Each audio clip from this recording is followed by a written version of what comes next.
Supreme कोर्टाच्या आदेशानंतर महाराष्ट्रात पालिका निवडणुकांचे पडघम वाजू लागलेत। महानगरपालिकांमध्ये प्रभाग रचनांचे आदेशही निघाले। त्यानुसार सरकारी यंत्रणा कामाला लागली आहे। पण शरद पवारांचे राष्ट्रवादीचे जितेंद्र आव्हाड यांनी मात्र या प्रभाग रचनेवरून खळबळजनक आरोप केलाय आणि या आरोपांमुळे राजकारणात खळबळ माजली आहे। मनपाची मोर्चे बांधणी, राजकारणाला फोडणी, अधिकाऱ्यांना घरी बोलवून प्रभागांची रचना, प्रभाग रचनेवरून आव्हाडांचा गंभीर आरोप, अधिकाऱ्यांना धमकावल्याचाही घणाघात। महाराष्ट्रात स्थानिक स्वराज्य संस्थांच्या निवडणुकांचे पडघम वाजायला सुरुवात झाली आहे। महापालिका निवडणुकीकरता प्रशासनानं तयारीही सुरू केली आहे। ठाण्यात प्रभागांच्या रचनेचे आदेश निघाले।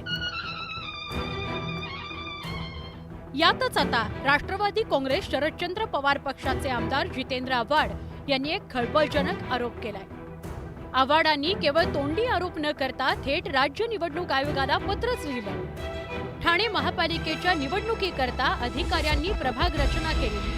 ही प्रभाग रचना पुन्हा बदलण्यात आली असून बदललेली प्रभाग रचना अधिकाऱ्यांवर दबाव टाकून केल्याचा आरोप जितेंद्र आव्हाड यांनी केलाय।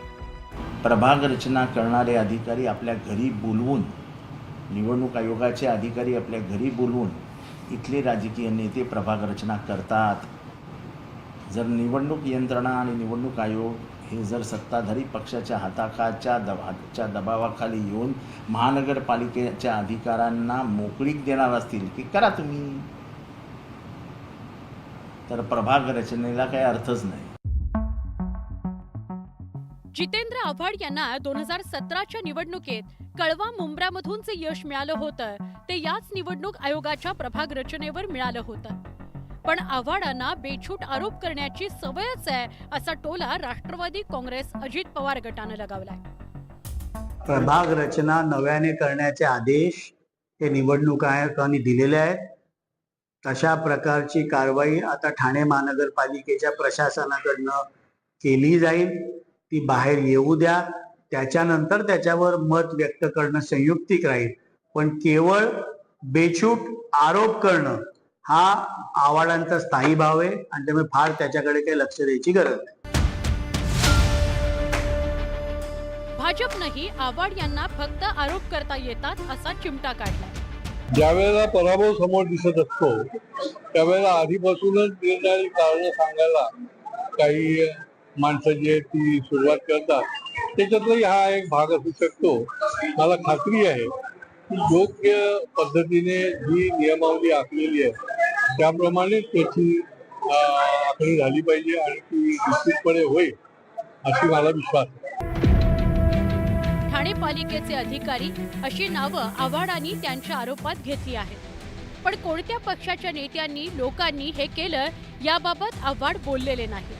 त्यामुळे आव्हाड यांचा रोख नेमका कुणावर आहे हे अद्याप स्पष्टच झालेलं नाही। पण आव्हाडांच्या आरोपानं ठाण्यातील राजकीय वातावरण मात्र चांगलंच तापल्याचं बघायला मिळतंय। अजित मांढरे, न्यूज 18 लोकमत, ठाणे। शरद पवारांच्या पक्षातले अनेक लोक आमच्याकडे येण्यास उत्सुक आहेत असं विधान केलंय मंत्री गिरीश महाजन यांनी। ठाकरेंच्या शिवसेनेतले अनेक जण भाजपमध्ये येण्यास उत्सुक आहे असंही ते म्हणाले। तर इतर पक्षातील लोकांना आपलं भविष्य अंधकारमय दिसतंय। आम्ही शरद पवारांना युतीसाठी आमंत्रण देत नाही। पवारांनी जिथे आहे तिथेच राहावं आणि लढावं असंही महाजन यांनी म्हटलंय। अनेक लोकांना असं वाटतं कारण त्यांना पुढे त्यांचं भविष्य अंधकारमय वाटतंय। इतर पक्षांमध्ये विशेष करून उबाठामधले लोक भरपूर यायला उत्सुक आहेत। शरद पवार साहेबांकडचे अनेक लोक आमच्याकडे यायला उत्सुक आहेत कारण त्यांना पुढे भविष्य त्यांचं दिसत नाही आहे। आज मोदीजींच्या नेतृत्वाखाली देश ज्या गतीने पुढे जातो आहे, ज्याची घोडदौड विकासाची चाललेली आहे, देवेंद्रजी या ठिकाणी राज्यामध्ये मुख्यमंत्री आहेत, जी कामाची पद्धत त्यांची, कामाचा आवाका याकडे बघून सगळ्यांना असं वाटतं की आता आपलं पुढे भविष्य अंधकारमय आहे आणि म्हणून त्यांना भारतीय जनता पक्षामध्ये यावं असं वाटतंय। शरद पवारांनी असं म्हटलंय पण कार्यकर्त्यांना की मी भाजप सोडून कोणत्या पण पक्षासोबत स्थानिक स्वराज्य संस्थांमध्ये युती करायला तयार आहे। स्वागत आहे त्यांचं। आम्ही कुठे आमंत्रण देतोय त्यांना? त्यांनी जिथे तिथे राहावं, लढावं। बारामती तालुक्यामध्ये पुन्हा एकदा पवार विरुद्ध पवार असा सामना रंगणार आहे। माळेगाव साखर कारखान्याची पंचवार्षिक निवडणूक जाहीर झाली आहे. दोन्ही पवारांचे पॅनल निवडणुकीच्या रिंगणात उतरले. तर माळेगाव साखर कारखान्याचा उपमुख्यमंत्री अजित पवार यांनी आढावा घेतलेला आहे आणि अजित पवारांनी निवडणुकीसाठी उमेदवारी अर्ज दाखल केलाय. तर दुसरीकडे खासदार सुप्रिया सुळे यांनीही सहकार बचाव शेतकरी पॅनलच्या प्रचाराचा नारळ फोडलाय. श्री भैरवनाथाच्या मंदिरामध्ये पूजा करून आणि नारळ फोडून या प्रचाराचा शुभारंभ करण्यात आला. याआधी लोकसभा आणि विधानसभा निवडणुकीमध्ये पवार विरुद्ध पवार निवडणुकीच्या मैदानात आमने सामने आले होते. त्यानंतर आता माळेगाव साखर कारखान्याच्या निवडणुकीत कोण बाजी मारतं याकडे राजकीय वर्तुळाचं लक्ष लागलंय.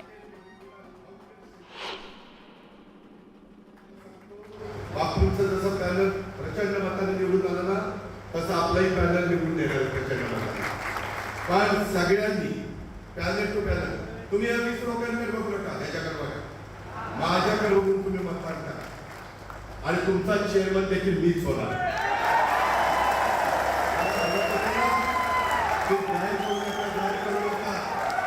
चेअरमन मीच होणार आहे.